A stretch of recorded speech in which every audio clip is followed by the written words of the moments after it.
दोस्तों, अगर कोई स्टूडेंट पढ़ाई में कमज़ोर है या फिर पहले जैसा वो पढ़ता था अब उस तरीके से उसकी पढ़ाई नहीं हो पा रही है, कंसंट्रेशन नहीं हो पा रहा है, तो क्या करें?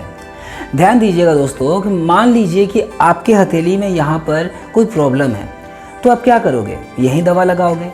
तो ऐसे में दो चीज़ें हो सकती है। पहला ये कि ये दर्द आपका ठीक हो जाएगा और दूसरा ये कि मान लीजिए यहाँ पर जो दर्द है वो इंटरनल है, तो ऐसे कंडीशन में आप यहाँ जितना भी मलहम लगा लीजिए ये दर्द ठीक नहीं होने वाला। क्यों? क्योंकि अक्सर ऐसा होता है कि इंटरनल जो दर्द होते हैं उसके जो जड़ें होती है वो जहाँ दर्द हो रहा है वहाँ नहीं बल्कि उसके ठीक ऊपर होता है। और हम भी अपने रियल लाइफ में कुछ ऐसी ही गलतियाँ करते हैं। अब बात समझने की है कि लाखों कोशिशों के बावजूद भी अगर हमारा फोकस पढ़ाई में नहीं बन पा रही है, इसका मतलब है कि डिस्ट्रैक्शन का सोर्स कहीं और है। लेकिन ये डिस्ट्रैक्शन होता क्या है?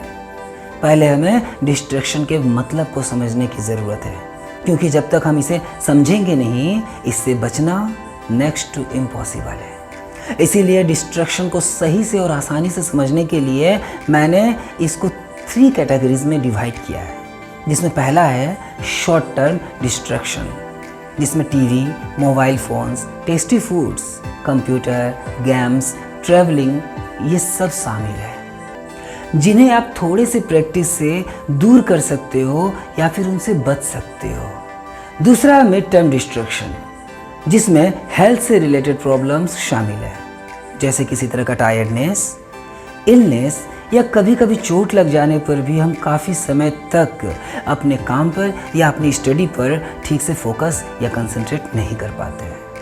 And the third is long term distraction.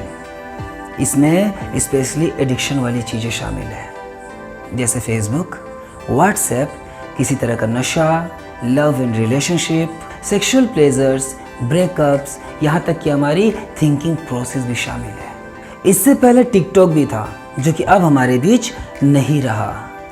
दोस्तों, ये तो था डिस्ट्रैक्शन का एक बेसिक कॉन्सेप्ट, और अब हम जानेंगे कि किस तरीके से हमारा वे ऑफ थिंकिंग, यानी कि हमारा सोचने का तरीका हमें सबसे ज़्यादा डिस्ट्रैक्ट करता है, और हमें लगता है कि हमारे डिस्ट्रैक्शन का कारण कुछ और है। यानी कि प्रॉब्लम यहाँ है लेकिन हमारा ध्यान यहाँ जाता है, क्योंकि दर्द तो यहाँ हो रहा है ना। और आखिर हमारा थॉट प्रोसेस हमें कैसे डिस्ट्रैक्ट करता है?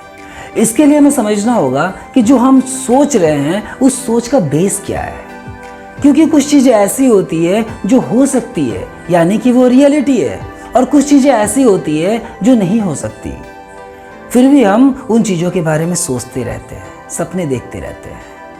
आपने भी देखा होगा कि कुछ लोग ऐसे होते हैं जो पड़े रहते हैं, सिर्फ सोचते रहते हैं और सपनों में ही जीते रहते हैं, पर रियल में तो वो अपना वक्त बर्बाद कर रहा है ना। मतलब कि वो अपनी इमेजिनेशन की दुनिया में खोया हुआ है कि मैं ऐसा कर लूँगा, ये कर लूँगा, वो कर लूँगा।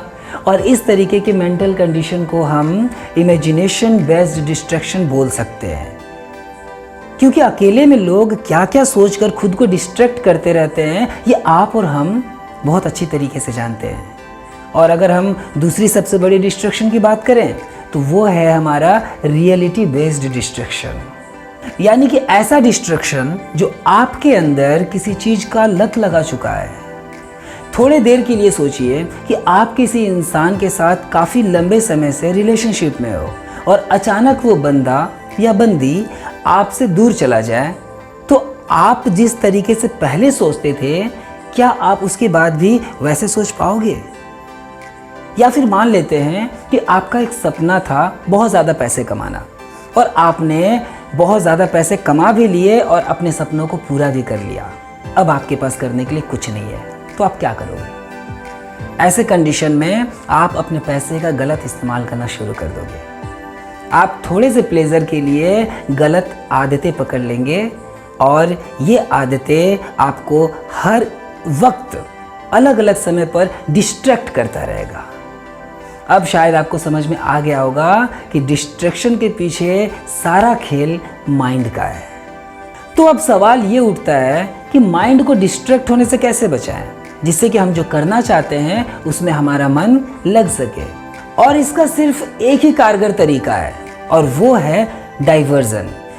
जिस तरीके से लोहा लोहे को काटता है, जहर जहर को ख़त्म करता है, ठीक उसी तरीके से डिस्ट्रैक्शन को डाइवर्जन के थ्रू हम खुद से दूर लेकर जा सकते हैं।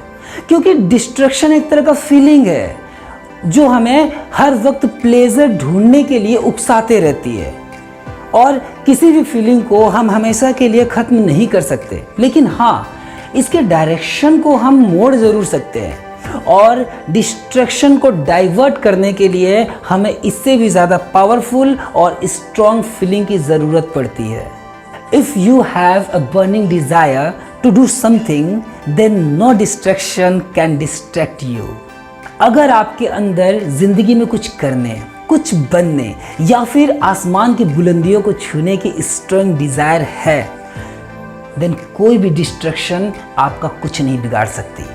जिस तरह पेड़ की जड़ें उसे आंधियों में गिरने से बचाती है, उसी तरीके से अगर आपके अंदर ज़िंदगी में कुछ कर दिखाने की इच्छा है, कोई स्ट्रॉन्ग डिज़ायर है, तो कोई भी डिस्ट्रैक्शन आपका कुछ नहीं बिगाड़ सकती।